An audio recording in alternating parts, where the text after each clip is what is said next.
All right, Shalom. I want to start off by giving all praises to Yahweh Ba'ashim Yahushua, Ba'ashim Rakor Kodash. Double honors to the apostles and elders at Great Millstone. Salutations to the hopeful elect, pushing the word and sincerity and truth on the four corners of the earth. All right, I'm just back with another quick lesson.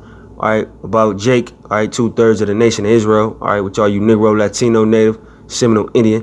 All right, trusting. All right, they enemies, the so-called white man. All right. That's what got Jake in this position right now, man. All right, they trust in this system, man.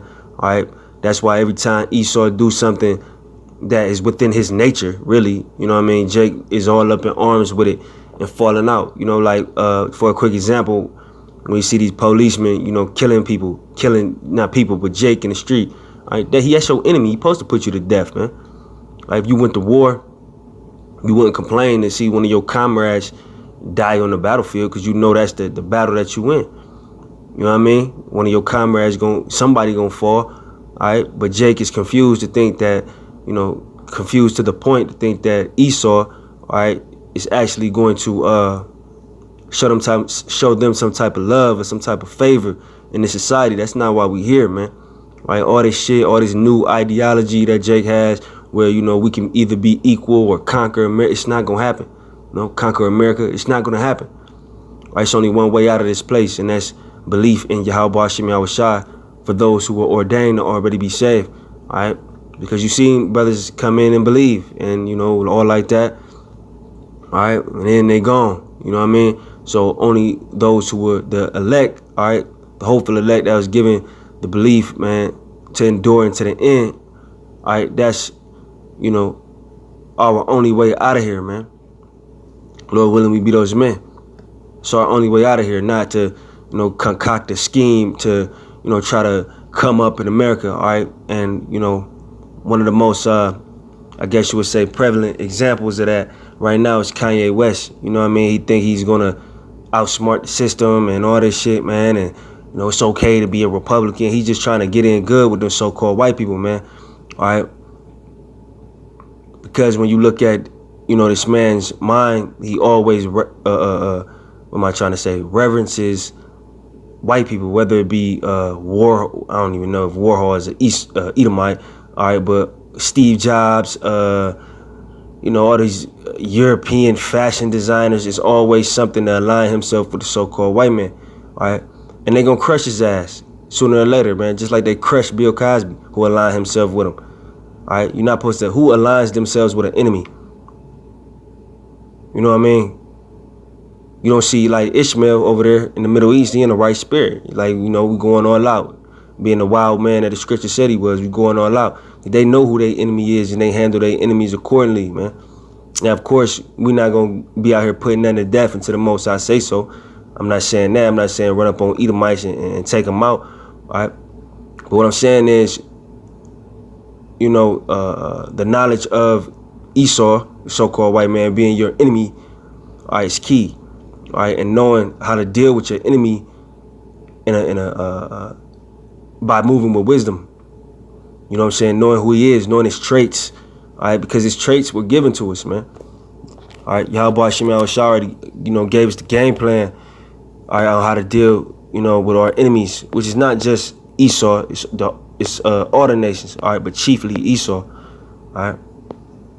But I'm going to start in Sirach 12 and 13. Matter of fact, I'm going to start at 10. All right. Sirach 12 and 10. Never trust thine enemy, for like as iron rusteth, so is his wickedness. All right. Though he humble himself, all right, and this is one of the stumbling blocks that Jake can't get over. Because that's why you always hear Jake saying, well, it's some good white people out here. All of them ain't bad. You know what I'm saying? No, it ain't true, man. Because it's in this spiritual battle, even though they have to conceal it, they hate you, man. You know what I mean? That's why every turn they use, any turn to put you down, you Israelites. All right, and it ain't just a select number of Israelites, all the Israelites, all the Negro, Latino, Native, Seminole, Indian. Any chance they have to put you down, they do it. All right? So even though he humbles himself by smiling and saying, you know, hey, Rick, or whatever your name is, you know, giving you all these compliments and smiling in your face, give you a firm handshake. All right, that's the cunningness of Esau, man. All right, though he humble himself and go crouching, yet take good heed and beware of him. See, when you meet like a so-called good, what you call a good Edomite, all right, that's when you're supposed to beware of him the most, man. When he acting nice, man. All right, if somebody you've been warring with your whole life all of a sudden starts acting cool with you, you know what I'm saying? That should raise a red flag. Those, because people act like, slavery and let's say the Jim Crow era is such a long time ago, man. It's not a long time ago, man. People ain't changed, man. And you can see it, man. You know what I mean? Like, a lot of them dudes, of course, like the slave catchers back in those days, it ain't no different than the police right now.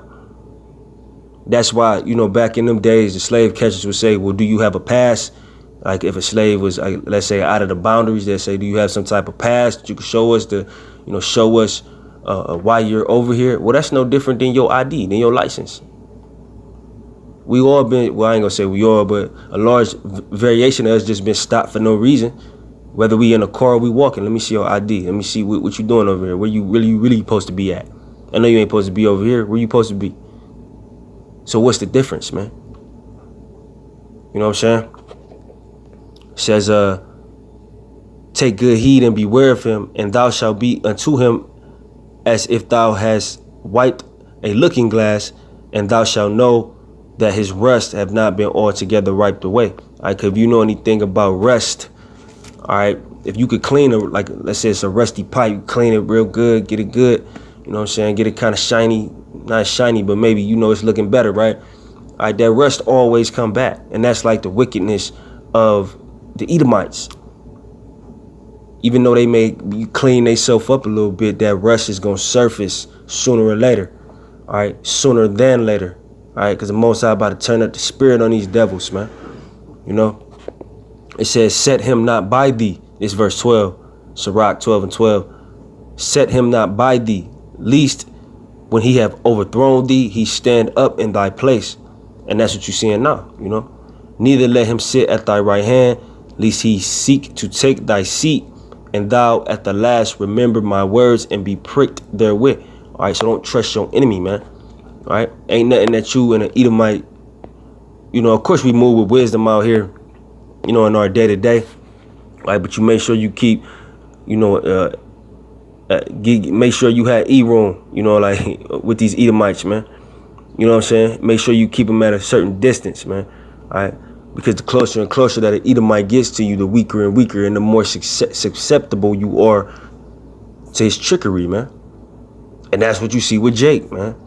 All right. I know, people in my family, like, oh, I thought this person, I tell them, you know what I'm saying? More so when I was first coming in the truth, tell them, like, don't trust these white people, don't trust these Edomites, you know what I'm saying? Da-da-da-da-da. Then here you go, year and a half, 2 years later, Jake talking shit about that Edomite. Why? Because that's your enemy. And they just that's Esau's cunning, man.